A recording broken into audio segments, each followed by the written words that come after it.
Okay, I'm Norm again, the amateur machinist, and I'm making my third video now for YouTube. I made one video. The first video was for my ball cutter that I made for a lathe. That has nothing to do with the Spindex. And the second video was how to increment the Spindex. And if you want to see that video, just type in Google incrementing a Spindex, spin index. And on this video, I'm going to show how the spin index is actually being used to cut a gear. And it's going to be a fairly short video here. I just want to show the setup and then I'll cut the video. But so here's the setup.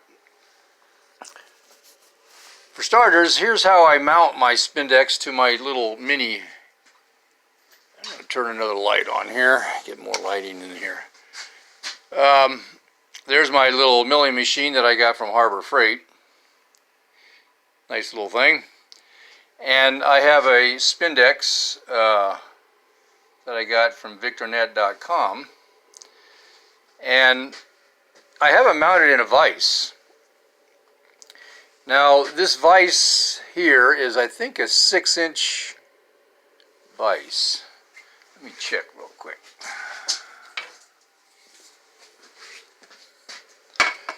Those jaws are opened as wide. I should have did this before. Oh, 4 from the fixed jaw to here is 4.5 inches. Okay. It's a 4.5-inch jaw vise, and I just have the vise mounted to the table, and then the vise itself holds the Spindex. Now, when on this Spindex, it's not Spindex, it's actually Spin Index. On this Spin Index, I had to machine this edge and take off about 1/8 of an inch. For it to fit into this vise. Now if you have a larger vise, then it'll fit without machining it, but if you have a 4.5-inch vise, then you'll have to, at least anyway I did, I had to machine off about 1/8 of an inch from this edge right here, and then it fit fine. So here's the gear right there. Let that thing focus. And here's the, it's a number 5 cutting wheel that spins in an R8 arbor that is attached to my milling machine. And as you can see, I've already cut some teeth. And here's the back side showing some teeth that have been cut. I guess that's showing up well. I don't know, that lighting there might need to, there, shaded a little bit, and there, that comes up better. So there's some of the teeth cut on the end view. And basically all I want to do is show how I'm actually using the Spin Index to increment by 15 degrees for each tooth. And so, without wasting a whole lot of time here, I'm going to go ahead and do that. And turn on my milling machine. Notice I have it marked down.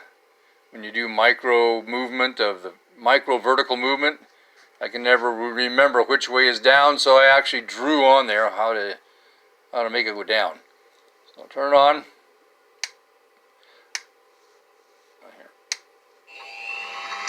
And that turns the wheel. For these small teeth, you don't need the thing blazing fast. Here's the setting of the dial that I use for cutting these teeth.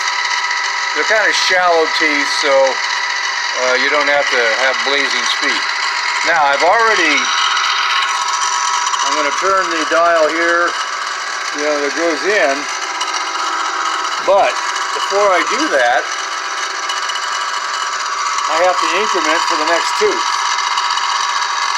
So right now it's on the halfway mark between the 10 and the 11. And to get 15 degrees, I have to go to the 11 to get 5, and then to 12 to get, from 11 to 12 to get another 10. So first I'll make sure I'm starting out on the 11. I pull the pin out, and get the arrow pointing to the 11. Oops, gotta unlock it. Okay, advance to the 11, and just a little bit beyond the 11 so that the pin doesn't go in. I gotta switch hands here. Then, now one thing you have to be very careful of, and I'll mention that right now. When you're putting your hands up here by this wheel, which you shouldn't really do, you should use the crank when you're using two hands.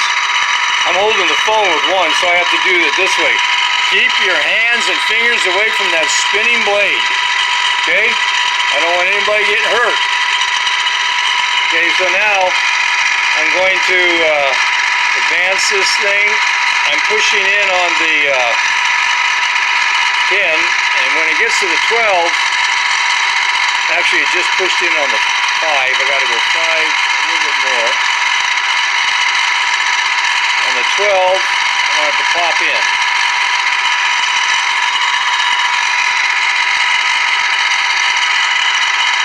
Bang.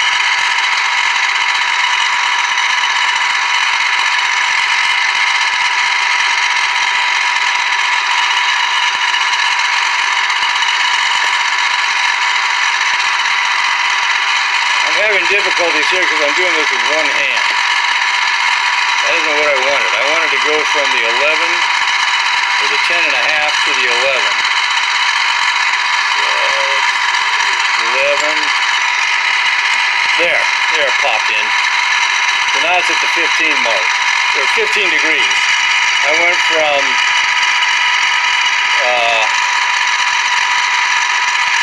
10 to 11, and 11, I think that's 15. If you ever screw up and you can't remember for sure what your settings were, advance the gear towards the cutter. And just begin to take a tiny little cut. If things don't look right, back off and figure out what you did wrong. And I'm going to do a slight advance, just a slight little cut here.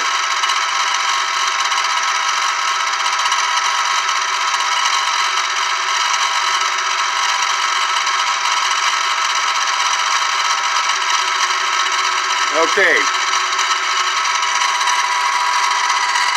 I'm going to turn the machine off for a minute.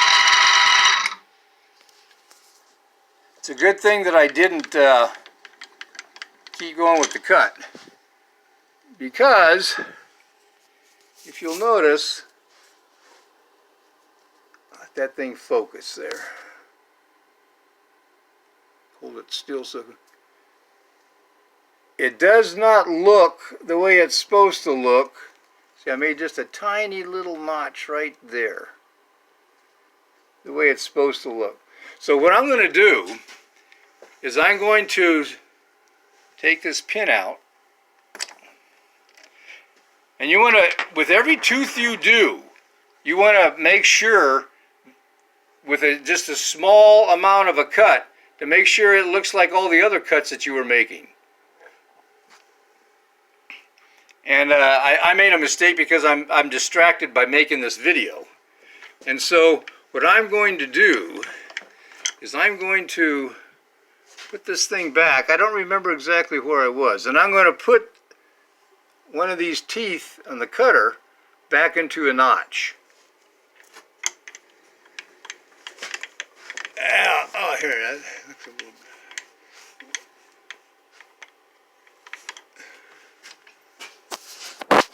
Let's see here. It's really hard trying to do a video and actually do this work. Okay. I screwed up one gear doing this. Okay, it looks like that's where it was, right there. Now I'm going to see where the pin goes in. Okay, so it was at 10 and then halfway over. And so that for sure, I see at first I couldn't remember, do I have to go to the 12 or 12 and a half? And so it was, but because the tooth now is now meshed in with the last groove that I cut. Let's see if you can see that better. Let me get it. Yeah, there we go. That tells me that, and since the pin goes in that position, this is where I was, halfway between 10 and 11. So I'm going to back the gear back out, back the gear back out, and I'm going to make sure that's in there. Yeah. Yep, that's in there. Okay.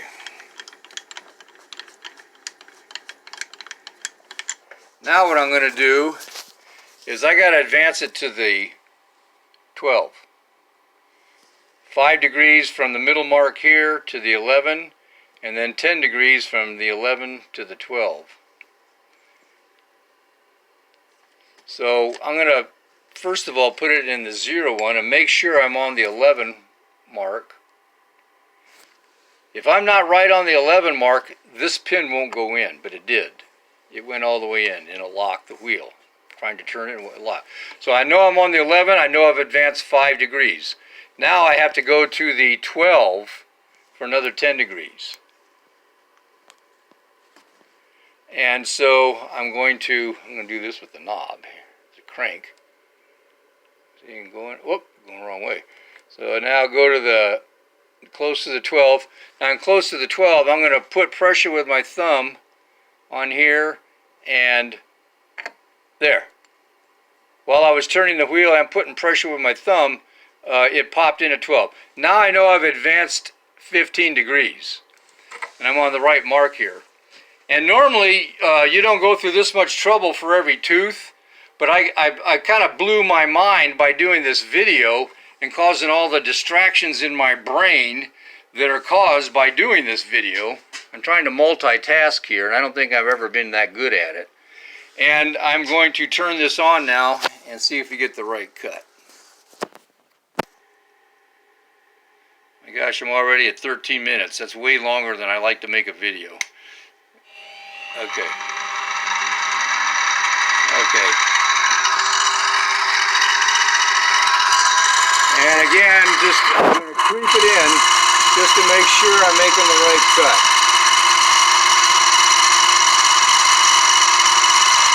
Oh, yeah, that looks better. Okay, that looks better. Okay, now I'm going to finish out the tooth.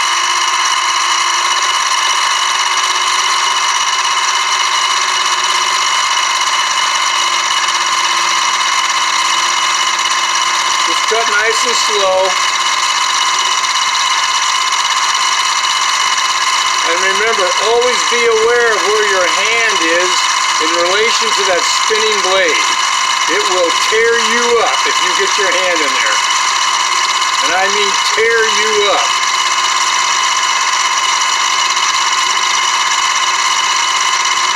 And after this I'm going to cut the video because I'm already at 14 minutes on this video. It's going to take about 12 hours for this video to upload. With the way I do it. Okay, there. So now I back it out.